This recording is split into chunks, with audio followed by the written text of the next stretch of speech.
Last month, legendary reporter Bob Woodward spoke at the Hinckley Institute's Sam Rich Lecture Series. The hall was filled with journalists, political junkies, and young students. Mr. Woodward has become something of a political patron saint for many in the media and for aspiring journalism students. His work breaking the Watergate scandal has become standard in college textbooks. It's been featured in Hollywood movies and has evolved into both myth and legend in political reporting circles. I wondered what his message would be as he looked back at the lessons of Watergate while applying them in the era of President Trump. KUER's Doug Fabrizio skillfully conducted the interview with meaningful questions that led to powerfully insightful answers. I was absolutely mesmerized by a simple three-word answer from Mr. Woodward when asked how he resisted that natural urge to break the story in the early stages, when he and his partner Carl Bernstein were just putting together the sources and evidence for the story. Woodward powerfully said, "Restraint always works." Then he repeated it for emphasis. Woodward could have stopped there, and he would have delivered a piece of wisdom that each audience member could study and reflect upon for a lifetime. You see, with instant access to information and the ever-accelerating race and rush to judgment, we often fail to remember that restraint always works. The national media, political pundits, and each of us as individual players on social media could benefit from a little more restraint. Just because we can say or do something doesn't mean we should. The ultimate display of power is in choosing not to use it, in restraining it. Reacting to the emotional outbursts of others with an equal amount of anger is the opposite of restraint, and typically leads to a reckless game of verbal chicken, usually ending in damaged relationships, reduced opportunity for dialogue, and little chance of compromise or productive outcomes.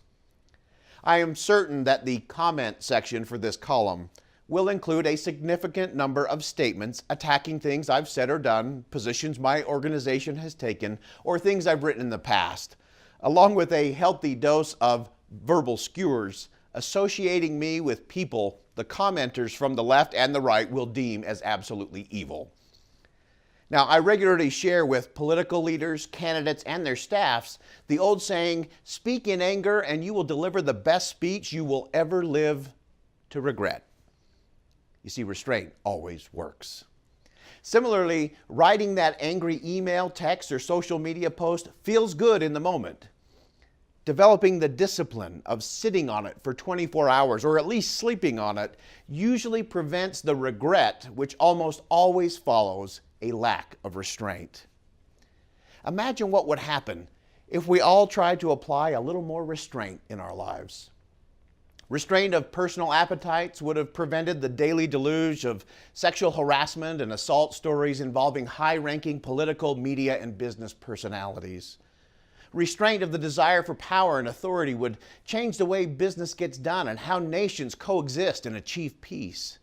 Properly restraining the pursuit of wealth would prevent the countless scams and schemes that con people out of millions of dollars every year. Just because a president can do something with a stroke of a pen and an executive order doesn't mean he or she should. Just because Congress can jam through a piece of legislation strictly along party lines because they are in the majority doesn't mean they should. Just because government agencies can write regulations through the abdication of power by Congress doesn't mean they should. Just because national media can run a story without facts or sources doesn't mean they should. And just because we can post an angry, snarky, or vindictive comment on social media doesn't mean we should. The investigation into Watergate that Bob Woodward launched was an experience in an extraordinary way by a Utah leader. Elder D. Todd Christofferson, now a member of the Quorum of the 12 Apostles in the Church of Jesus Christ of Latter-day Saints, was a young law clerk at the time of Watergate. He and Judge John Sirica were the first to hear the infamous Watergate tapes. Elder Christofferson shared his insight from the experience on the 45th anniversary of the scandal during a lecture at Oxford University. Elder Christofferson summed up the entirety of Watergate as a numbing of conscience that led to a lapse in integrity. He described the players as political animals intent on victory, no doubt, but they didn't begin this process as criminals. The lack of restraint in their quest for political power permitted the numbing of conscience to spiral into a complete collapse of personal integrity. A little restraint of power, ego, and might equals right may have changed the course of history. As much as I would love to share a number of other important principles and ideas Bob Woodward shared during his visit to Utah, I will resist and save them for a future column. You see, I have to practice in my writing and in my daily living his three-word mantra, restraint always works. This is Boyd Matheson with Sutherland Institute. Thanks for engaging.